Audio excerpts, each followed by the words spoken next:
শুধুমাত্র তোমার কারণে, শুধুমাত্র মা তোমার কারণে আমার সংসারটা বরবাদ হয়ে গেছে। তুই ওর ভুলের দোষ আমাকে কেন দিচ্ছিস? ওর ভুলের দোষ, তাই না? এখন ওর ভুলের দোষ হয়ে গেছে। তুমি তো সারাটাক্ষণ ওর নামে উল্টা পাল্টা কথা বলে আমার কানটাকে পুরো একদম ভাজা ভাজা করে ফেলতে। ওর ব্যাপারে এত এত কথা বলতে যে ওর উপর আমার মেজাজটা খারাপ হয়ে যেত, আর ওর সাথে এত খারাপ ব্যবহার করতাম, এত খারাপ ব্যবহার করতাম যে ওর ওই বাসা থাকাটাই অসম্ভব করে ফেলছিলাম আমি। ওর বাঁচাটাই অসম্ভব হয়ে গেছিল।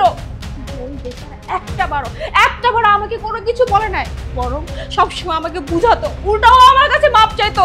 কেন জানো মা? কারণ ও আমাকে ভালোবাসে, ও আমার সাথে বাঁচতে চাইছিল, আমার সাথে সংসার করতে চাইছিল। শুধুমাত্র তুমি আমাকে ওই সংসারটা করতে দিলে না মা।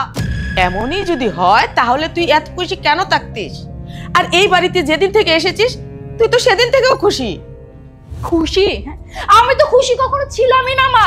খুশি হওয়ার শুধুমাত্র নাটক করতাম, জাস্ট তোমার ইগো স্যাটিসফ্যাকশনের জন্য। কারণ তুমি তো এটাই চেয়েছিলে যে ওর সাথে আমার সম্পর্কটা নষ্ট। কারণ তোমার কাছে তোমার ইগো, তোমার মান, তোমার সম্মান সবকিছু বড়, বাকি যা কিছু হচ্ছে দুনিয়াতে জাহান্নামে যাক। কিন্তু তুমি কি জানো মা, হ্যাঁ ওই দিনের পর থেকে প্রত্যেকটা রাত আমি লুকিয়ে লুকিয়ে কান্না করতাম, আমি আলিফকে মিস করতাম।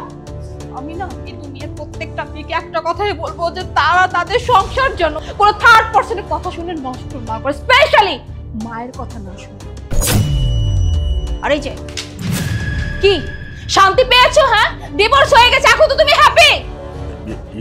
মা তুই কান্না করিস না মা। বাবা তুমি আমাকে কাঁদতে বারণ করতেছো। হ্যাঁ আমি কাঁদবো না। এই মহিলার জন্য আমার সংসারটা নষ্ট হয়ে গেছে, আমার সংসারটা শেষ হয়ে গেছে বাবা, আমার সবকিছু বরবাদ হয়ে গেছে। মা কোনো কিছু এখনো বরবাদ হয়নি, বিশ্বাস কর, এখনো কোনো কিছু বরবাদ হয়নি মা। মাত্র তো তালাকের কাগজ আসছে, তালাক তো হয়ে যায়নি। আর তুই তো আলিফের কাছে যেতে চাস, তাই না মা? বল তুই যেতে চাস না? মা তুই আলিফের কাছে যেতে চাস না? তুই যা মা। আর তোর মা কেন, পৃথিবীতে এক আল্লাহ ছাড়া আর কোনো লোক ঠেকাতে পারবে না। তুই ওর কাছে যা মা। আর হ্যাঁ, ওর কাছে গিয়ে নিশ্চয়ই মাপ চেয়ে নিবি। বাবা ও আমাকে মাফ করবে না বাবা, আমি ওর সাথে অনেক অন্যায় করছি শুধুমাত্র এই মহিলার কথা শুনে। ও আমাকে কখনোই মাফ করবে না বাবা। মারে আলিফ তোকে মাফও করবে এবং আপরও করে নেবে। এমনিতে অনেক দেরি হয়ে গেছে মা, আর দেরি করিস না, যা মা যা। দাঁড়া মা, ওদিক কোথায় যাচ্ছিস? জিনিসপত্র নিয়ে আসতে বাবা। আর বাদ দে তোর জিনিসপত্র, আগে অনেক দেরি করে ফেলেছিস। এনে এনে টাকা আর তোর মোবাইল উঠা, তাড়াতাড়ি যা। থ্যাংক ইউ বাবা। যা মা যা, আর নিজের জীবন নতুন করে শুরু কর। থ্যাংক ইউ বাবা, আমি এখনই যাচ্ছি।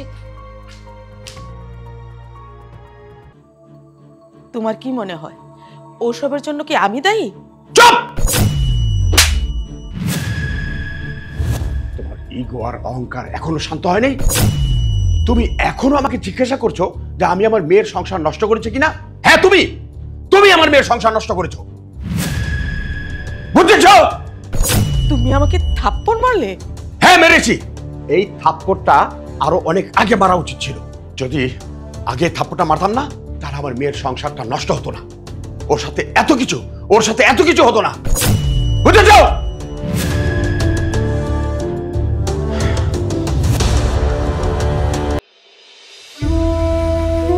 আলিফ।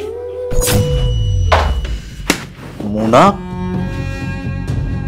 আরে বসো বসো। মোনা কি হয়েছে তোমার, এইভাবে কাঁদতেছো কেন? আলিফ তুমি আমাকে মাফ করে দাও, আমি অনেক অন্যায় করছি তোমার সাথে। আচ্ছা বাবা ঠিক আছে, তুমি আগে শান্ত হও, কেঁদো না। পানি খাও।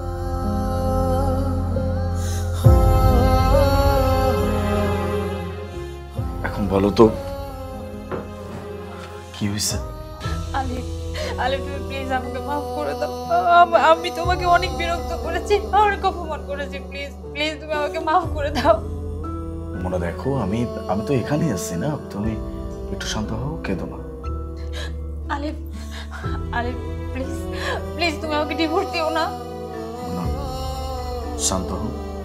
দেখো আমি খুব ভালো করে জানি যে এগুলো কেন হচ্ছে, কার জন্য হচ্ছে, আর সবকিছু জেনে বুঝে আমি তোমাকে ইচ্ছা করে পেপার পাঠাইছিলাম যেন তুমি ব্যাপারটা বুঝতে পারো, তুমি ফিল করতে পারো, দেন আমার কাছে আমি তোমাকে কখনো ডিভোর্স দিব না।